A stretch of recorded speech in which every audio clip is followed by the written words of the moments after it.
আমার হাতের এই নেলসটা আমি করেছিলাম পুজোর আগে, তাও মিনিমাম মোটামুটি 50 ডেজ তো হবেই। কিন্তু আজকে আমাকে এটা রিমুভ করতে হচ্ছে, কারণ সামনে ব্রাইডাল সিজন চলে আসছে। আর নেলসটা তোমরা দেখে বুঝতেই পারছো পুরো হাফ নেমে গেছিলো।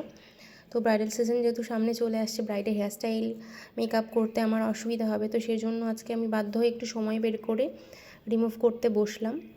দেখো, দেখতে পাচ্ছ পুরো জেল আমি রিমুভ করে নিয়েছি, কিন্তু তবুও জেলটা রিমুভ করার পরে এখন শুধু নেল প্লেটটা জাস্ট লেগে আছে। আমি দেখো পুশ করছি, কোথাও কিন্তু একটু লুজ পাবে না তোমরা। দেখো একদম অ্যাজ ইট ইজ টাইট হয়ে রয়ে গেছে, কোথাও কিন্তু একটু লুজ ব্যাপারটাই নেই।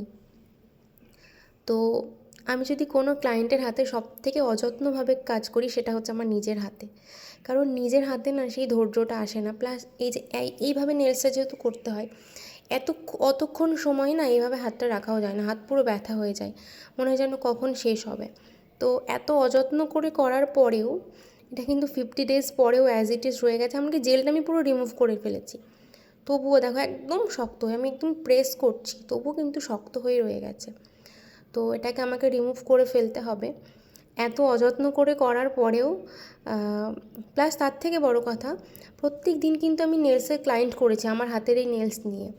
তোমরা দেখলে বুঝতে পারবে শেপ পুরো ঘষা লেগে লেগে শেপ পুরো চেঞ্জ হয়ে গেছে, এক এক রকম শেপ হয়ে গেছে। প্রত্যেক দিন আমার নেলসে ধাক্কা লেগেছে, প্রেশার পড়েছে, প্রত্যেক দিন ঘষা লেগেছে, তবুও কিন্তু এখনও কিচ্ছুটি হয়নি। আমি আরেকটু আগে দেখালে তোমরা বুঝতে পারতে। আমি কালারটা রিমুভ করার আগে ভিডিওটা নিতে ভুলে গেছিলাম। তো জেলটা তোলার পরেও যে এত শক্ত হয়ে রয়ে গেছে, ভাবলাম তোমাদের সাথে একটা ভিডিওর মাধ্যমে শেয়ার করি। তো আমাদের ব্রাইডাল সিজন অফার কিন্তু চলছে, যে সমস্ত ব্রাইডরা নেলস করতে চাও। কিছু স্লট ফাঁকা আছে, আর হয়তো সবাইকে খুব একটা টাইম দিতে আমি পারবো না। কিছু স্লট ফাঁকা আছে, তোমরা যদি নেলস করতে চাও অবশ্যই আমার সাথে কন্ট্যাক্ট করো। And thanks for watching this video.